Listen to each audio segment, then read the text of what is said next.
নমস্কার বন্ধুরা, আজ আমরা জানব প্রাচীন ভারতের ইতিহাসে কিছু প্রশ্ন উত্তর এবং তার সম্বন্ধে কিছু সংক্ষিপ্ত আলোচনা করা হবে। হিস্টোরি কথাটি কোত্থেকে এসেছিল? এটি এসেছিল গ্রিক শব্দ হিস্টোরিয়া থেকে আনা হয়েছিল। প্রাক ঐতিহাসিক যুগ কিভাবে নির্ধারিত করা হয়? প্রস্তর যুগ কটি এবং কি কি? উত্তর, লেখা আবিষ্কারের পূর্বে মানব সভ্যতার ইতিহাসে যে সমস্ত অংশে কোনো লিখিত বিবরণ অস্তিত্ব পাওয়া যায় না, সেই সময়কার মানুষের ব্যবহৃত যন্ত্রপাতি, দ্রব্যাদি ও অস্ত্রের উপর ভিত্তি করে প্রাক ইতিহাস যুগের ইতিহাস নির্ধারণ করা হয়। সাধারণত তিনটি প্রস্তর যুগই, যেমন প্রাচীন, মধ্য ও নব্য প্রস্তর যুগ, প্রাক ইতিহাসের যুগে অন্তর্ভুক্ত। প্রাক ইতিহাস কথাটির আবিষ্কারক কে এবং কত সালে? উত্তর, 1833 খ্রিস্ট ফরাসি প্রত্নতাত্ত্বিক পল টোনার প্রথম প্রাক ইতিহাস কথাটি ব্যবহার করেন। প্রাচীন ভারতের উপাদান, প্রাচীন সাহিত্য ও অসাহিত্য প্রাচীন ভারতের সাহিত্য উপাদান আমরা সংক্ষেপে আলোচনা করব।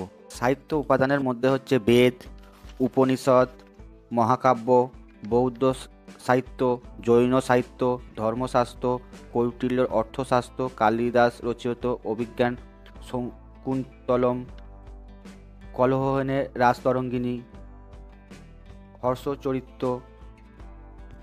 বেদের সংক্ষিপ্ত আলোচনা। বেদ প্রাচীন ভারতের ধর্মগ্রন্থ।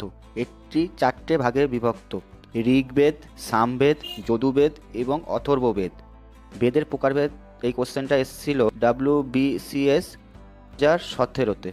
এই বেদের মধ্যে আছে দেবতাদের উদ্দেশ্যে প্রার্থনা, বিভিন্ন আচার অনুষ্ঠান ও পৌরাণিক কাহিনী। 1500 খ্রিস্টপূর্ব থেকে 500 খ্রিস্টপূর্ব পর্যন্ত সময়কালের মধ্যে বেশিরভাগই বেদ রচনা করা হয়েছিল। 2. উপনিষদ। বেদের শেষাংশ বলে উপনিষদকে বেদান্ত বলা হয়।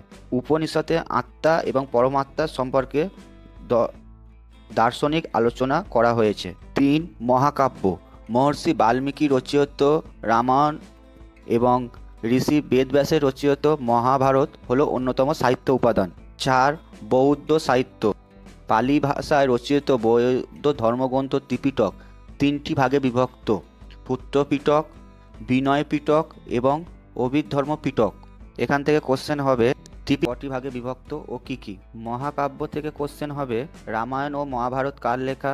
বৌদ্ধ সাহিত্যে অন্যান্য ধর্মগ্রন্থগুলো হলো দীপবংশ, মহাবংশ, ললিত বিস্তার ইত্যাদি। ভাষায় রচিত উল্লেখযোগ্য ধর্মগ্রন্থগুলোর মধ্যে হচ্ছে অঙ্গ, উপাঙ্গ, মূল্য, সূত্র। ও সংস্কৃত ভাষায় লেখা হলো জৈন গ্রন্থগুলো জৈন কল্পসূত্র, জৈন ভগবতী সূত্র প্রভৃতি। তাহলে এখান থেকে কোশ্চেন হবে জৈন ভাষায় লেখা দুটো ধর্মগ্রন্থের নাম। জৈন ভাষায় লেখা ধর্মগ্রন্থের নাম।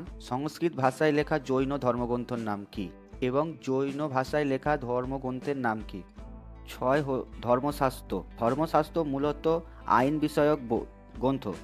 মনুস্মৃতি, নারদ স্মৃতি, কাত্যায়ন স্মৃতি, জ্ঞানবল্ল স্মৃতি প্রভৃতি গ্রন্থ থেকে প্রাচীন ভারতের রাজনীতি ও রাষ্ট্রীয় সমাজ সংগঠন সম্পর্কে আমরা জানতে পারি। এখান থেকে কোশ্চেন আসতে পারে প্রাচীন ভারতের ধর্মশাস্ত্রের নাম বা এই গ্রন্থগুলো কি? 7 হলো অর্থশাস্ত্র।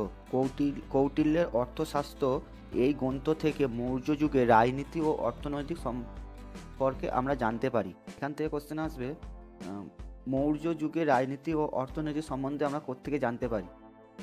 8 কালিদাস রচিত অভিজ্ঞান শকুন্তলম, তুষার সংহার এবং মেঘদূতম। এ থেকে গুপ্তদের সামাজিক ও সাংস্কৃতিক জীবন সম্পর্কে মূল্যবান তথ্য পাওয়া যায়। 9 কলহের রাজতরঙ্গিনী থেকে দ্বাদশ শতকের কাশ্মীরের সামাজিক জীবন সম্পর্কে জানা যায়। এই কোশ্চেনটা এসেছিল WBCS 2020-তে। এ থেকে দুটো কোশ্চেন হতে পারে। কলহনের রাজতরঙ্গিনী থেকে কি জানতে পারি আমরা? এবং দ্বাদশ শতকের কাশ্মীরের সামাজিক জীবন সম্পর্কে লেখা বই ও গ্রন্থ নাম কি? 10 রাজা হর্ষবর্ধনের সভাকবি বাণভট্ট রচিত হর্ষচরিত এর জীবনমূলক গ্রন্থ থেকে হর্ষবর্ধনের শাসনকাল এবং তার সাম্রাজ্য সম্বন্ধে বিভিন্ন তথ্য পাওয়া যায়। এখান থেকে কোশ্চেন হতে পারে হর্ষবর্ধনের সভাকবির নাম কি?